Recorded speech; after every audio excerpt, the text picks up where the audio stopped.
Hey everybody, I'm Filippo, and since I haven't chosen my next fun car yet, I rented this Maserati Gran Turismo Convertible from Turo, the world's largest car sharing marketplace. In exciting news, we've partnered with Turo to give away a $1,000 Turo gift card so that you can also test drive one of your dream cars or go on a great weekend adventure. You can follow the link below or go to the Cards and Bits Instagram account to see more.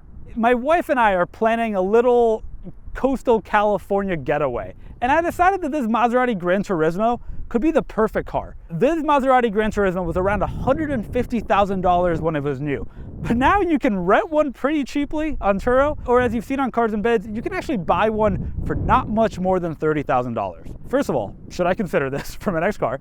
Thoughts crossed my mind. And second of all, what will it be like to drive? It's a 454 horsepower Ferrari V8. It's one of the most gorgeous cars from the modern era. And this one is, this white, the red interior just feels pretty special. So I'm excited to check it out, excited to go on a little trip and see what's what. All right, driving the Maserati Gran Turismo Convertible. First impressions, very red. The interior is just incredibly red. Beyond that, it sounds good. Right, it's a 4.7 liter V8 shared with some Ferrari models. I have it in sport mode, which in theory opens up the exhaust above a certain point. First corner, not actually as unbalanced as I expected. Good speed, great sound. Great sound. Truly excellent sound. That little burble at the end, nothing to complain about there. So this is an F136Y engine. This is the Y variant, but other variants of this engine were in a bunch of Maserati models, but also in the Ferrari F430, a different variant in the Ferrari 458. This is a pedigreed engine. And let's be honest, this is by far the cheapest way that you can get this engine in a sports car, right? It does sound good. It sounds legitimately good. It does sound good. All right, I was ready to write off this car. They're not known for being the most reliable in the world. Frankly, this one has 66,000 miles and it's showing some wear for sure. And I think that that's true of almost all Maserati Gran Turismos. But people will think you're rich, which is something that I actually distinctly don't want, but you know, is appealing to some. And frankly, it's appealing if you're renting a car for a couple days from Turo. But it's also just a little bit more fun than I expected. And I mean that in the like generalized, you're renting a car for a couple days, you're figuring out if it's the right car for you, or you're just going on a weekend trip. It's an experience, right? It tops down, you're surrounded by red, and it sounds great. I'm gonna go into sport mode, and I think it's time for me to downshift a little bit.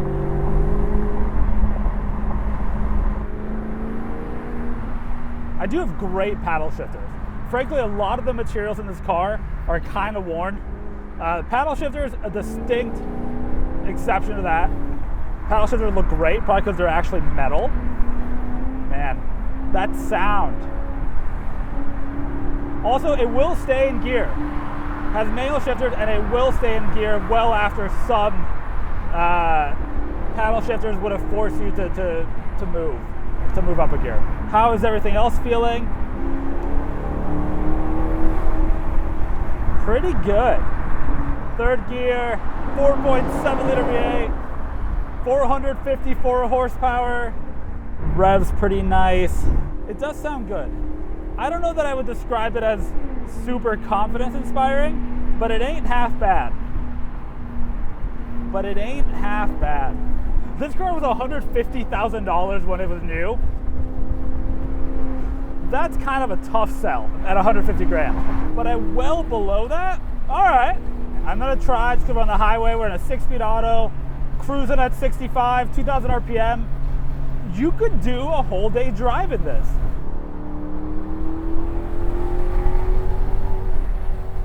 You mash that throttle and it is an enjoyable experience. I mean, tops down, I'm in 6th gear, just kind of cruising along, drinking my Italian water. What more do you need? Still have that nice V8 sound behind you. Not too shabby. I wish it were a manual. I think that'd be fun, but it's not. It's a pretty solid ZF 6-speed. Not one of the really early Maserati Quattroporte Cambio Corsa transmissions. This is just a standard ZF automatic. which is a good thing, right? Anybody that's in the market for any Maserati of this era, whether a Gran Turismo or a Quattroporte or something of that sort, knows that you don't want the early ones. You want the ZF, and the ZF is good. It's responsive, even paddles. It's legitimately nice. Okay, you look in the rearview mirror, you see the Maserati crests, and say what you will about Maserati, it still holds some appeal, right? It still has a name. It still feels kind of special to have that Maserati emblem very visible in the back seats behind you. You can fit 4 people, sort of. I sat in the back earlier just to test it out, and it's not bad. So you have fundamentally a 4-seat Grand Cruiser that's kind of actually fun, right? In the convertible world, there aren't that many great options. This is actually fun, and you're buying the car for the engine. Sure, you're buying it maybe for like the exotic looks, because it is a gorgeous car.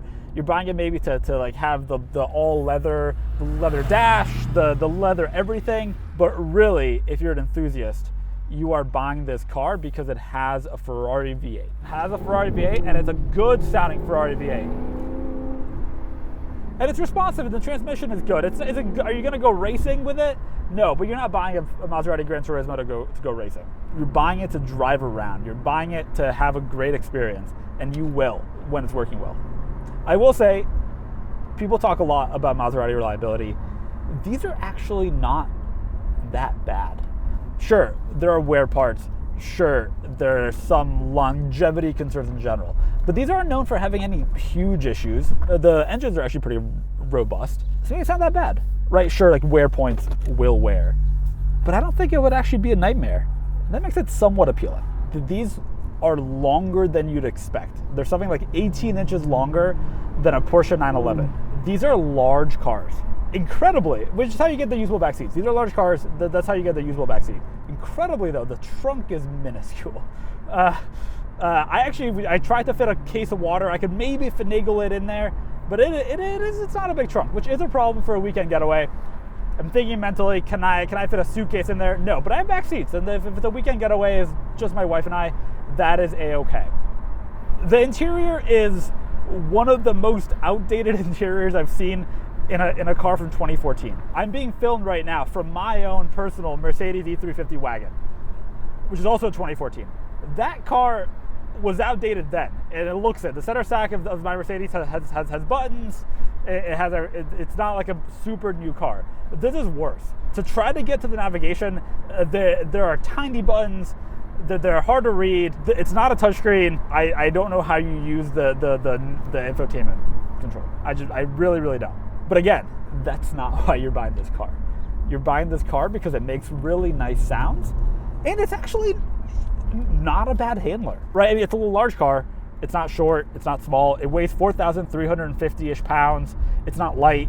It's not a nimble sports car, but for a Grand Tourer, it's actually pretty good. You're going to be taking it on big sweepers. You're going to be taking it on great, not super technical, but great, fun, beautiful back roads.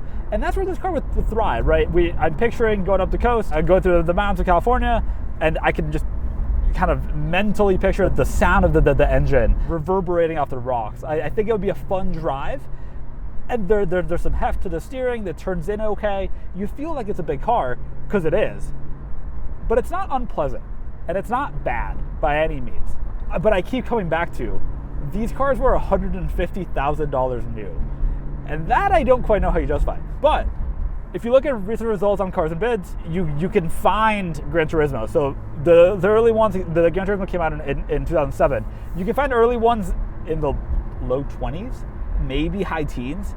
There's a lot of car for the money, even though the early ones had a slightly less powerful engine, a slightly less stiff suspension, and they made it generally sportier as time went on. But for low 20s, that's a great car. Even newer ones, like this 2014, mid 30s, low 30s, that's C7 Corvette territory. Not leaving my mind that we are basically at the same price point. And also like 997 and 11, this car's 10 years newer than a 997. It's about the same price as a Corvette. And the interior, despite the C7 Corvette interior being pretty nice, this is all leather everywhere. There's 4 seats, and you're driving a Maserati. And the Corvette V8, excellent V8. But it doesn't sound as good as this Ferrari shared V8.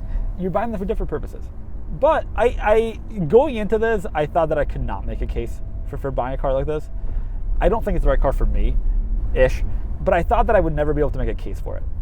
No, I can, because it sounds great, and it's actually a better experience than I thought, although wear is a concern. And I am left with the overarching feeling that I don't know if I want to own it, but driving it for a weekend, renting it on Turo, excellent experience. Excellent experience all around. Because you get that. You get, would I have bought one for 150K in 2015? No, but I also didn't have 150K. I still don't have 150K to buy a car. So would I have bought one? No. But it seemed that somebody did. Hey, I'll take advantage of that today.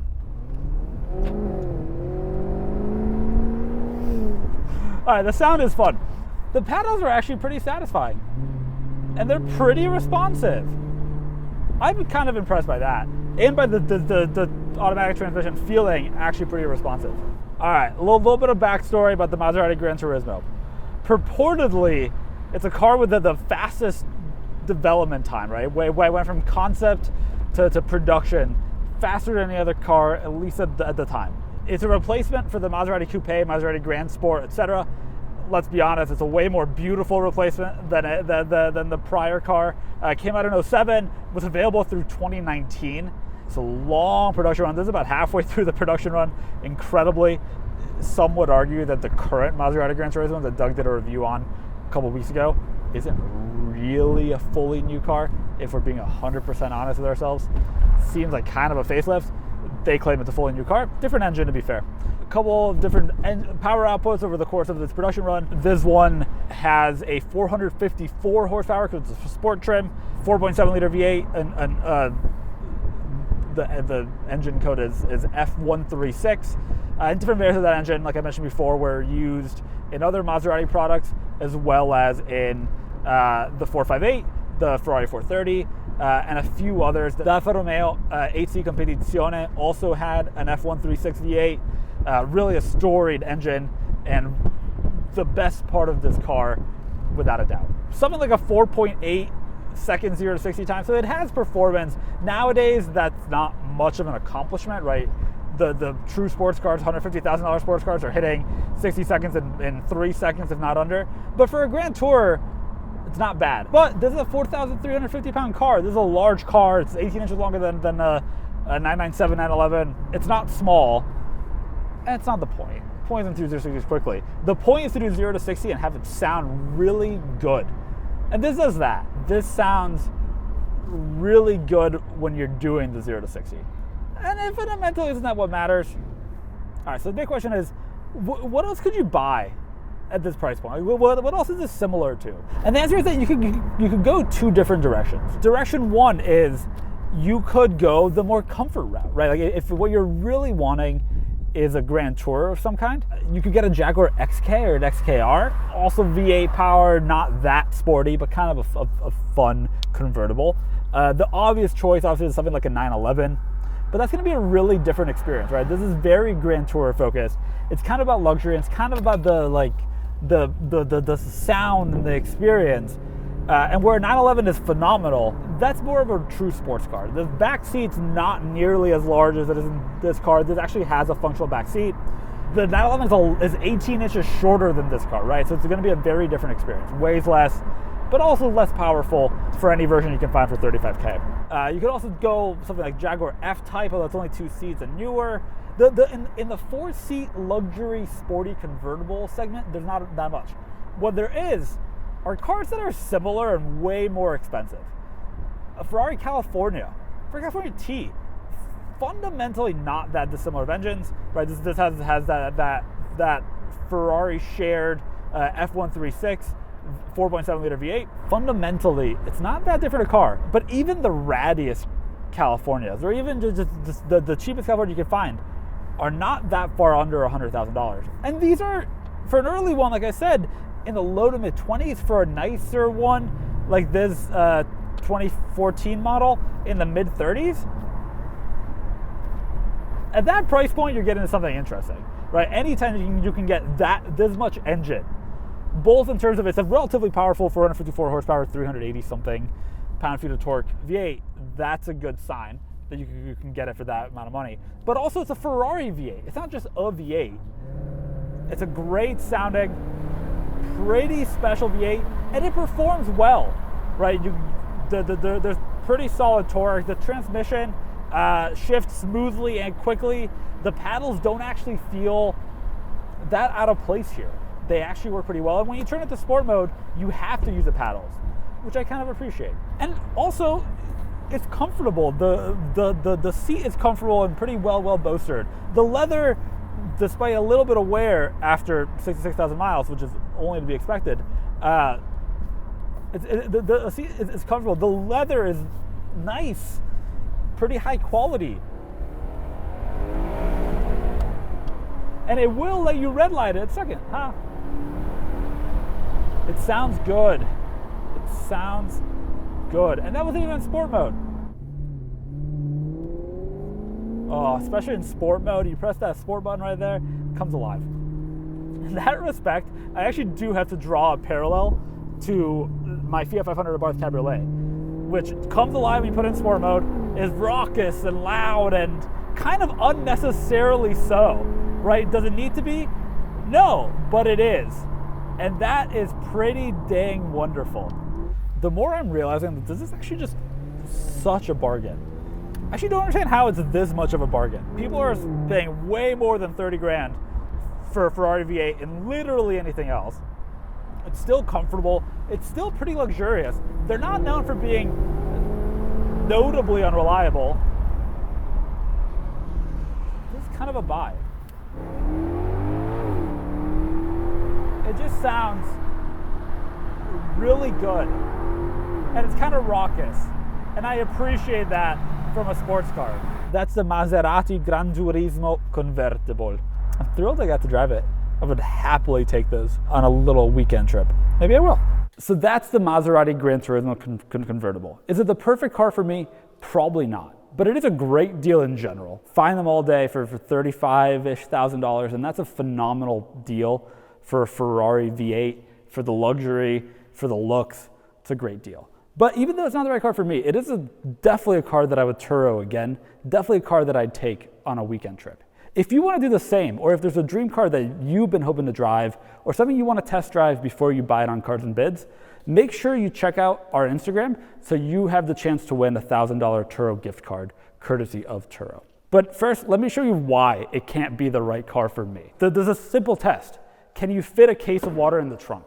And this car can't really. You can finagle it in, but this off-brand sparkling water, also Italian, it's kind of the most you can fit in here. And that just isn't enough for me. So it won't be my next car, but it was a great Turo. And I'm excited to rent it again for a little trip with my wife.